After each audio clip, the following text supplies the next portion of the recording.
All right, so the MJ doc is in full swing and there's no sports. And what we're going to do this week and next is really deep dive MJ even more than we've done already. We've done the Rewatch of Bulls series. We've done 4 volumes, me and Rosillo on mine.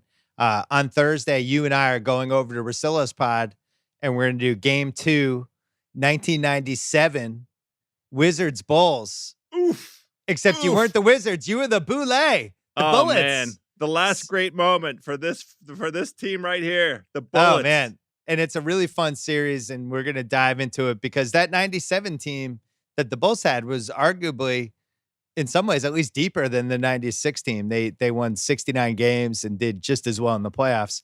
So anyway, we're blowing this all out, leading to the final episode. What we wanted to do here was talk about the 96 Bulls, because I think what older NBA aficionados like House and myself are realizing slowly over the course of these 3 weeks is, especially if you're under 30 and you weren't there, you just tend to embrace certain myths or half-truths from this era, one of which is the 96 Bulls are the best team of all time. In my basketball book, I wrote that this was wrong, and I laid out all the reasons why, and I had the 86 Celtics as the best team, not because it was a Boston thing. I laid out the case. I think if I wrote the book now, I would probably say the 2017 Warriors were the best team ever. There are specific cases against the 96 Bulls, and I want to get into all of them. I think one of the things that has been undersold with the whole MJ run has been how good the other teams were. And I wanted to go through them because I really think he was on 4 great teams. And the first one was the 91 team, which didn't really come together until about March. They won 61 games. The league's a lot deeper back then. During the regular season, they were 9-12 against 50-win teams. They went 56-15 over the last 71. Best winning streak was 11. But in the playoffs was when they took off. And they went 15-2. They had a plus 11.7 point differential. Both of the games they lost were winnable games. They lost an OT game to Philly where Jordan had, I think either the game tying or the game winning shot and just missed it. Oh, okay. And then they had that Laker game 1 of the finals, right, when Perkins makes the 3. Jordan comes down, has an open look at a jumper and misses it. That was it. Those were their 2 losses. They had 9 double-digit wins. Their 2 losses were by 4 points total. And then they defended the title the following year. And I think, you talk about the faux Philly postseason 83 where they only lost 1 game. This on paper is as good as that postseason. I think the difference, House, this team didn't really know it was great yet. And we weren't even really sure. And I remember betting on the Lakers in game 3 in LA thinking, oh yeah, MJ, you can't win a title when one guy's shooting all the time. And there wasn't that kind of aura of excellence yet. Would you agree or disagree? Yeah, because they had just finally gotten over the Pistons hump. That happened, and they swept their asses. But that was the first vanquished foe. And then beyond that, we didn't know what they were capable of, what was possible for the Bulls beyond that.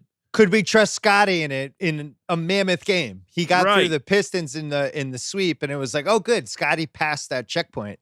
And they did cover this in the documentary. Rodman shoves him into the basket support. And it's one of those, okay, he responded really well. He took that one. Horace Grant, same thing. The Pistons are beating the shit out of him in 89 and 90. And 91, they do a good job in the doc of pointing out he learned how to turn the other cheek, just get mad, get revenge, all that stuff. I think this is probably the best playoff run they have, ironically, out of the 6. This is the most dominant they were in any of the 6 postseasons. 15-2. They barely lost the 2 games. And the league is really deep back then. You look at where we were in 91 versus 96, right? I'm going to read you the 3 All-NBA teams in 1991. Go ahead. The year they win their first title. First team, Charles Barkley, Magic Johnson, Michael Jordan, Karl Malone, David Robinson. Second team, Clyde Drexler, Patrick Ewing, Kevin Johnson, Chris Mullin, Dominique Wilkins. Third team, Joe Dumars, Bernard King, Hakeem Olajuwon, John Stockton, James Worthy. Oh my God. And we're leaving off a shitload of good guys because, you also have Gary Payton had just gotten in the league by then. You have Sean Kemp's kind of in there trying to figure out what he is. You have Mark Price and Brad Doherty. You have Reggie Lewis. You have a really good Celtics team that was started out season 29-5. The league is just deep and awesome. By the time we get to 96, our first team is Penny Hardaway, who I was really unimpressed with in a game we're about to watch for somebody who's a first team All-NBA. Jordan, Karl Malone, Scottie Pippen, David Robinson. Second team is Grant Hill, early in his career, Sean Kemp, Hakeem, Gary Payton, John Stockton, not bad. Third team, Barkley. This is 96 Barkley, past his prime. I think even he would admit it. Juwan Howard. Oh, all right. Good job, Juwan. Reggie Miller, I think won only 2 times he made an All-NBA team. Shaq, who got really boned because he's behind Robinson, Olajuwon, and Mitch Richmond. The league's just deeper in 91. And the cases for this are they have 2 expansion teams, or 4 expansion teams in 89 and 90, 2 Florida teams, Minnesota, Charlotte. And then heading into the 95-96 season, they had 2 more expansion teams. Right. So that's really the dilution of talent came with those expansion teams. And that's why nobody puts an asterisk next to the 72 wins, but the Bulls didn't lose a game in January. Like if you look at the thing, it just says January undefeated. Right. And we're looking for greatest games from the regular, because we're trying to figure out what game to do for this. And we're going through and we're like, all right, what's an awesome game that they were in that year? It was hard to find an awesome game. Like even the finals, there's no great 96 finals game. The Orlando series, we found the one great game to do. The Knicks series, game 3 was good. It went into OT. Jordan makes a game tying shot to send it into OT. It's at MSG. But for the most part, like even during the season, they have one good nationally televised game against Indiana. They have a really fun game at the Lakers, the game after Magic comes back. And it's on a Sunday, and it's MJ versus Magic. Oh, my God, how this is happening again. But they end up killing them. Yeah. The Lakers lose by 20. So, it's just the league was deeper and better in 91, 92. This isn't like an old guy. Oh, this is back. It's a fact. There were 6 less teams. The talent was much more condensed. And also, you had some really great drafts. You had all the drafts from 79 to 82 that had all those Hall of Famers. Then you had the 84 and 85 drafts, which was another slew of Hall of Famers. And then the late 80s, you had, the David Robinson and Sean Kemp and Gary Payton, those guys coming in, and the league was just really good. So this is where it gets weird, because I think the merger of the 91 Bulls playoffs and the 92 regular season team is your best Bulls team ever. And unfortunately, we can't do that because you'd bend the rules. The 92 team goes 67-15. Pretty good. And has a real fuck you edge. And this was something when I interviewed Steve Kerr about in my book about what's better when you're chasing something to get it back, or when you're defending something and you have the fuck you edge, what's more dangerous? He thought the 96 team, the edge they had was more dangerous because they had been the champs. Now they're trying to get it back. Okay. But he also thought that fuck you, we're defending the title edge was also really frightening and scary and also harder to harness because it becomes a little on-off switchy. The thing about the 96 team that just changed everything. Maybe not change is the wrong word. Maybe it's not. It was a effing like monumental cultural force. Right. Michael Jordan and the Bulls ruled the world. And Dennis Rodman was no small part of that. The addition of Rodman and having Rodman sublimate his, persona to be a very, very effective and crucial part to that team. Like it wasn't just the circuses in town. It was like, better than the circus when the Bulls came to town. Right? I agree with that. And I think you could really feel that with the 97 team too, because that was a 2-year run of them just becoming so famous and so incredible and so awesome. And it was like a traveling tour. The 97 team wins 69 games. They win Yeah. 3 less than the 96 team. In the playoffs, I think they went 15-4. The 96, the Bulls in 96, I think went 15-3. The teams are basically even. If anything, you could say they had Bison Dele in 97, which was a really fun wrinkle for them. Rodman's not as good at 97. But what really made 97 amazing was what you just said. They were like the Beatles coming to America. They were like the Rolling Stones in 1977. They were Springsteen and Born in the USA. They were the, Michael Jackson Thriller. They transcended everything. And the only time we've ever came close to that, I think LeBron and the Heat during the 27-game winning streak, it tasted it. I don't think it was as close, but I think it started to veer toward becoming a cultural phenomenon. I never quite got there. But then really we saw it with the Warriors, with Curry win the 25-game winning streak specifically. Right, that's right. And Miami might have had that allure, but those dumbasses went and got on a stage when they were all together. They ruined it immediately. They didn't let the natural, organic, like curiosity and interest. They didn't build the interest in that. They immediately just went in and seized the mantle of being, this accomplished thing before they'd played an effing game together. So it put a sour taste in everybody's mouth. And then they lost. And then they lost, which was great. I mean, the funny thing is they became they were villains as opposed to heroes, the way that the Bulls were heroes. And I think that's one of the reasons the 96 Bulls team has been received so favorably in the moment and over the years, because they just had a unanimous approval rating. Everybody was so excited that A, Jordan came back, and B, that they were awesome to watch. There was no backlash. Everybody was just all in the entire year. I think you look at specifically the Miami team in 2013 that won the 27 straight, and what a great achievement that was. But as you said, they still had that residue of, you fucking assholes, guys, go on the stage. You tell us you're going to win 8 straight. Then JJ Barea is guarding LeBron low post. There was still like an animosity toward that team. And the same thing with the 2017 Warriors, which was, you could really make the case as the best team ever, according to all calculations. But that whole year, everybody was like, no, fuck off. You cheated with this Durant thing. You cheated. It wasn't fair.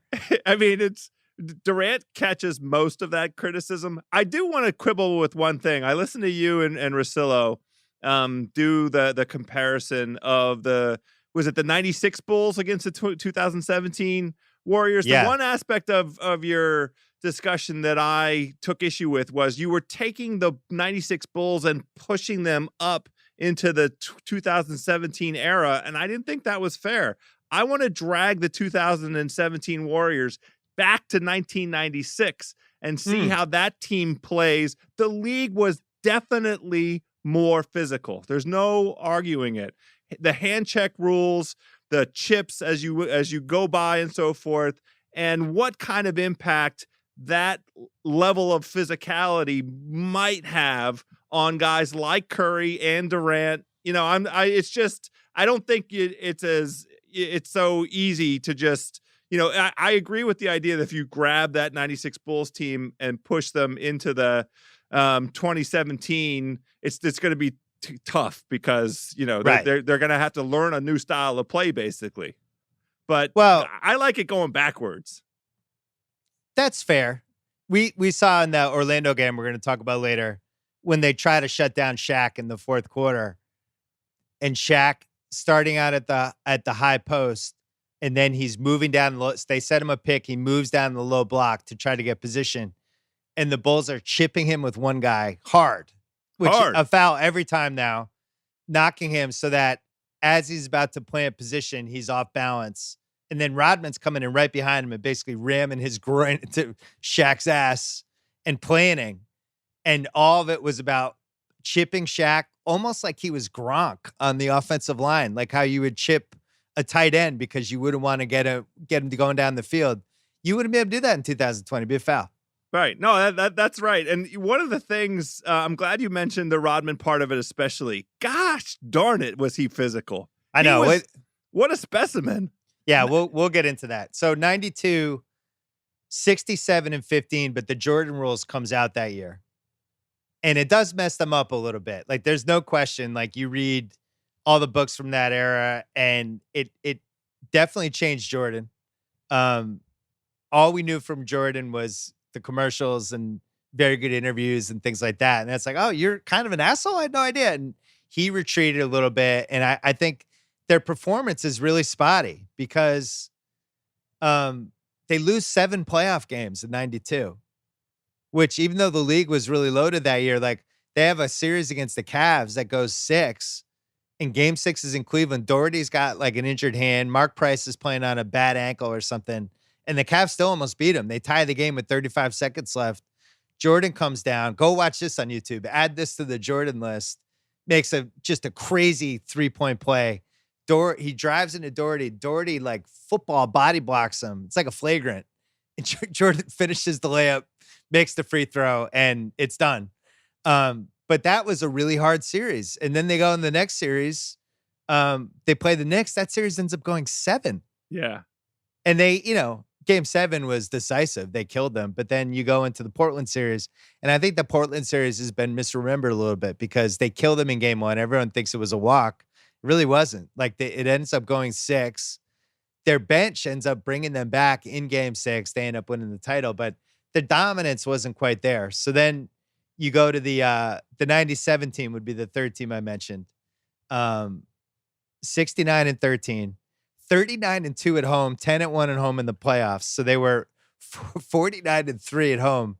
Their playoff only 5.5 point differential in the playoffs, which really hurts them. And that's why the 96 team, the statistical resume, I think is just better. But here's what I wrote about them back then. They'd played 200 games, not counting exhibition, in 20 months, with an oversized bullseye on their backs, with every contender gunning for them, with a gargantuan media horde greeting them in every city, with sold-out arenas of fans around the country saying, happy, I'm going to see the Bulls tonight. I mean, do you remember this in 96, 97? When they were in town, we were going. Neither of us had any money. We were going. I used all the money that I had to buy into season ticket packages for the Bullets. In fact, I bought those. It was right after college. I had season tickets where I was driving out to Landover, Maryland, and it was just a happy coincidence that the Bulls got incredible. But I went to all those games. They were the most important things in my life.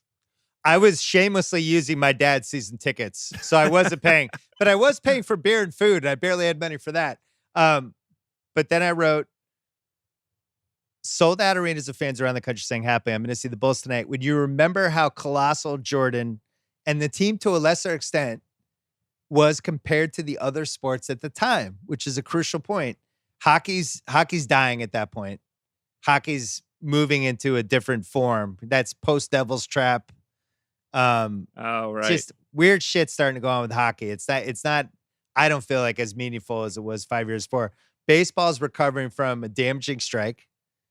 College hoops, that's right when the underclassmen start leaving after 1 year, 2 years. That product's starting to change. Tennis has no stars at all. None. This is it's kind of Agassi Sampras, but nobody really cares yet. You have golf. Guess who hadn't shown up yet? Tiger Woods. We're just watching him, amateurs. Football was the only real thing going. They have Elway and the Dallas guys and Favre and Sanders. That's the only other sport. Football was good. But I wrote the 97 Bulls team meant more to the landscape than anyone remembers. A 2-season, 20-month concert stretch that spanned, all these cities. They're wearing out all these countries. And I think they did wear down in the 97 playoffs. They could have been had. I totally agree with you. And I love that concert analogy. They're like the most popular band in history during that 20-month. So, I mean, they are equivalent to the Beatles. I mean, the Beatles preceded us. The factoid that I was reminded of in looking at this that blew my mind was the Bulls had a chance to go 40-1 at home in 97, and they lost to the Pacers in their last home game. And Scottie Pippen took a 3 to win that game, and it didn't go down. And if it had, they would have been the only team in history to have back-to-back 70-win seasons. Right. And the 86 Celtics went 50-1 at home. They only lost to Portland in the regular season. That 96 Bulls team. Now, if I'm including playoffs too with the Celtics, because they didn't lose, in the playoffs either, 50-1. You look at the 96 Bulls, 49-2 at home. So they only missed out on that 50-1 by 1. 87-13 for the season. 12.3 point differential. So that's like in the history of competitive basketball, that's one of the top 3, top 4, top 5. It's pretty ridiculous. 12-4 versus 49 win teams. They had 2 different winning streaks of 18-13, which back then was no joke because of the travel. You had the charters by then, but you still were doing the 4 games, 5 nights, things like that. Playoffs, they were 15-3, 10-0 at home, 10 double-digit wins. They were 4th in points and 1st in points allowed. And the statistical thing is really amazing. But here's the issue. The NBA expands to Vancouver and Minnesota that year. You have 6 teams that won 26 games or less out of the 29. So we have 6 out of 29. In 1986, there was only 2 teams that won 26 or less. The thing I always look at if I'm making the case, because look, we're just trying to be objective. If you've ever heard us on this pod, obviously I'm a huge Boston homer. I also had Magic ahead of Larry Bird in my book.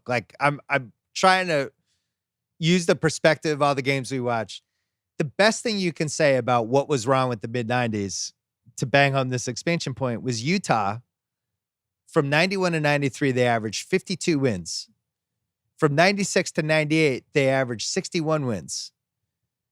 Stockton and Malone are worse in 96 to 98. The supporting cast is either even or worse. It's debatable, but it's at least even. It's definitely not better from 96, 98, but those guys weren't as good. How do they jump by 9 wins? It makes no sense. The only thing you can point to is expansion and dilution, right? That's right. And they feasted on the arrival of Vancouver and the 4 teams that came in that era also. The 4 other teams. See, look at the standings. Orlando wins 60 games. Chicago wins 72.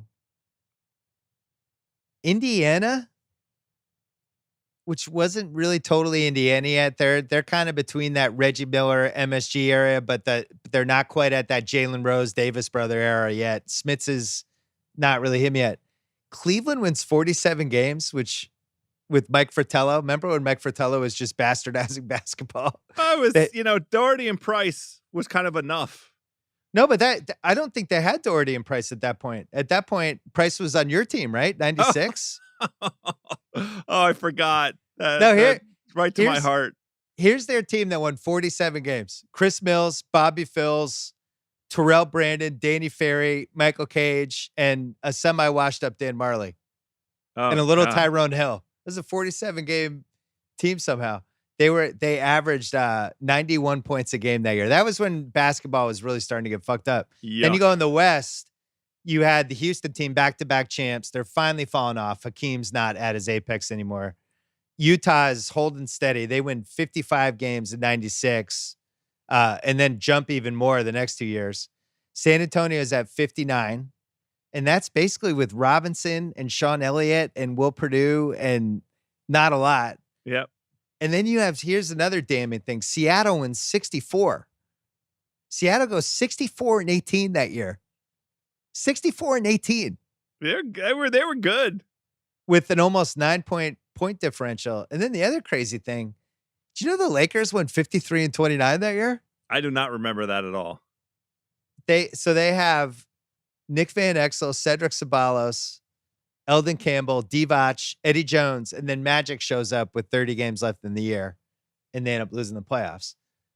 The point is 72 wins in this season is not as impressive as, I don't know, the Warriors winning, going 67-15 in 2017, something like that. Or even like the 2016 Warriors going 73-9. Yeah, the 73-9, I think it will over time be regarded as an even greater accomplishment than we already recognize it for it being an incredible accomplishment. The one thing, if you wanted to argue eras, is in 2016, the idea of tanking to get to top picks, like, bad teams absolutely have as a strategy losing professional basketball games in the regular season. Yeah, by this point. Yeah. Well, I think you wouldn't say that was the case in the mid-90s, though? It just wasn't as pronounced. Teams, there was True. a little more scattershot. So there's a Sports Illustrated article that comes out about the Bulls in January as they're making this run, and it's basically like, can these guys win 70? And the article is weirdly both flattering but not that flattering about them. You have Brendan Malone, who is the Toronto coach. He says, I could tell you right now that they're not as good as the Boston Celtics teams of the 80s or the Lakers of the 80s, and they're not as good as the Chicago team that won 3 in a row. He just comes out and says that in the piece. He's the head coach. Brendan Malone. Jack Ramsey, who is the TV guy at that point, goes, the Bulls are an excellent team in what appears to be an increasingly mediocre league. And then Larry Bird, a following year, he says, the league is a lot more watered down than when I played. So if you have a star like Michael Jordan today, you rule the league. Once he leaves, things will level out. Wasn't wrong. Yeah. I think even Jordan, if you read some of the books and they covered in the documentary, one of the reasons he came back from baseball was he was thinking, I can steal a title. The league's worse. It won't be as hard to win 3. I can do this now. He's watching these games going, holy shit, I can just come back. I literally might be able to steal the title. And he could have. Well, that was the 95 motivation, right? That's why he thought he could sneak in and just knock it out. Well, the league's worse than 96. So you have that. We talked about the All-NBA stuff. Here's another case against them and why I think there's some hybrid of 91 and 92 has to be considered his best team. He's 33 this season. Yeah. He had over 800 games in his odometer. Same thing. Pippen was turned 30 before this season and was over 800 games career. Rodman turned 35 this season. Ron Harper was 32. Kukoc was in his prime, but he's a 6th man. And I think if you just look at, and I covered this in the book, if you're going to go like, all right, this is the greatest team ever, what are their Sistine Chapel games? Like the 86 Celtics, the famous game they had was Game 5 against Atlanta. They scored 25 straight points in the third quarter in the closeout game. And the Hawks call 4 timeouts, and they're just demolishing them. They're just killing them. The 92 Bulls team had Game 7 against the Knicks. They win 110-81. MJ has 42, and Scottie has 17-11-11. They shoot 58%. This is in a closeout Game 7. And then the Game 1 Portland game, 122-89, 63 points, 21 assists for MJ and Pippen. And MJ has the iconic 35 points in the half to 6 threes. And the shrug, the John Michael Wozniak shrug. This 96 team, I don't think could play 4 quarters like that. The game we're going to cover in a little bit, they do it for 2 in this Orlando game, and it's incredible. Right. It's incredible. Yes. But Jordan, I hesitate to say it, and I'm going to say it very carefully. He's not totally as good in this 96, 97, 98. It's harder for him to score. And That's if true. anything, he's wilier. He's posting up a lot more. He's doing that turnaround fadeaway. The reason he's doing that stuff is he can't get to the rim like he used to. He can do it in little spurts. Right. That's not a criticism. It's different. He's 33. He's a different basketball player. So if you had to say what was their best team, actually, let me give you a little more. I had a thing. There's a comparison to Wilt and Jerry West in 72, which I think is really fair. Okay. Where Jordan and Pippen Pippen's at the tail end of his prime. He's still great. Jordan's at some new prime that he's created that doesn't totally resemble his early 90s prime, but is still amazing. And the same thing with Wilt and West with the 72 Lakers. When they win the 33 straight, one of the ways to debunk that one, that was another thing with the expansion. You had expansion, then you had the ABA. They're losing young talent. And if you could have Wilt and Jerry West and Gail Goodrich on the same team, it was an enormous advantage. The league just wasn't deep enough. So even though it wasn't the best versions of them, that was the best team they ever played on. And I think that's a fair way to think about this 96 Bulls team. But if I was going to say, when did those guys peak? I would say 91 to 93 for Jordan, 92 to 94 for Pippen. Sure. Right. Is that fair? Yeah. If you're like, what are their apex peak as basketball players? I think those are the stretches. It wasn't earlier than that for Pippen because Pippen needed Michael, the psychologist, really, to help him get over, just to build the mental fortitude, the strength, the mental strength to become the player that he became. And Michael was at all-time unstoppable peak powers, 91 to 93. It's tough to argue that. Yeah, especially like some of these rewatchables games we've done where he's just dropping 55 like he's putting a cough drop in his mouth or something. It's just like I was looking through because I was trying to see if we could do an unbelievable regular season game for him. There's a Pistons game. You can find it on YouTube in 96 where it is old school, early 90s MJ. He goes like 21 for 28. He's making everything. He scores 53. He's really pouring it on Grant Hill and Allen Houston. He had a little thing with Allen Houston because of the dream team that year. He always liked to go with Allen Houston. And then Grant Hill was considered to be, when MJ retires, Grant Hill will be the guy. So he always gave him a little extra. But it was just harder for him to summon that, I think, by the time we got here. The other thing with the playoffs, in 96, they really didn't play that well. Pippen shot 39% for the playoffs and 64% free throws, and his free throw shooting was a problem. Kukoc had a bad back during the game we're about to do. He's 1 for 28 from three at one point. He ends up 13 for 68 from three for the playoffs. Kerr was only 32% for three. And then Jordan had his worst playoff moments of the 90s for him. He's 31, 5, and 4, 46%.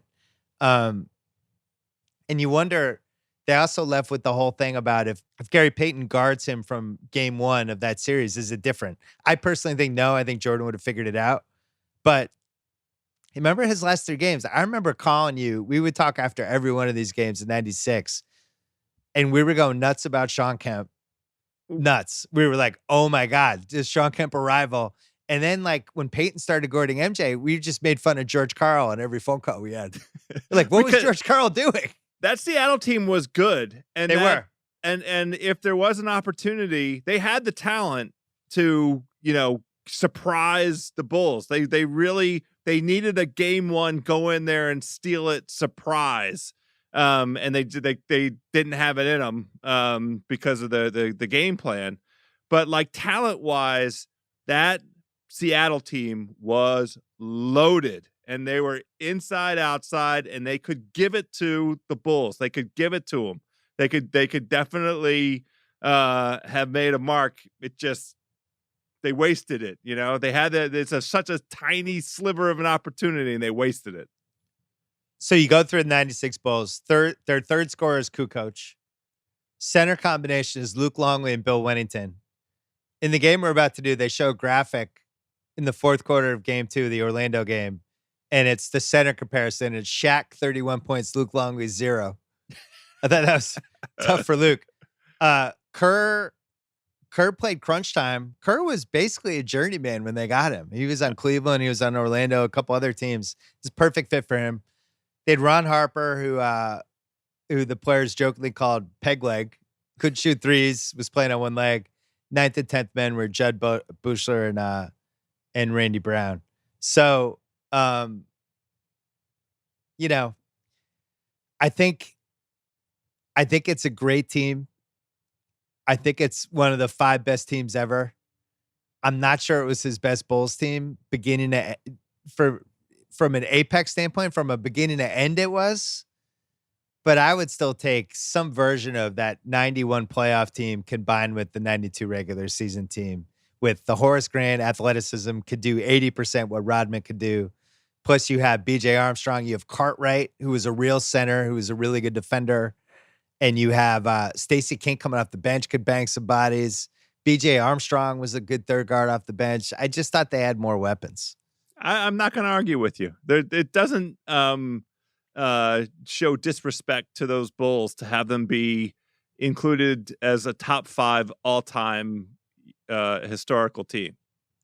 The case for them really quickly, if you're going to make the case, they did start out the 96 season 41-3. It's pretty good. And it hit a point where every game they're playing was the biggest game of the season for the other team. That's a fact. And I remember I wrote about this in my book about this Celtic game I went to when the Garden fans kind of just started cheering for the Bulls a little bit. It's on YouTube.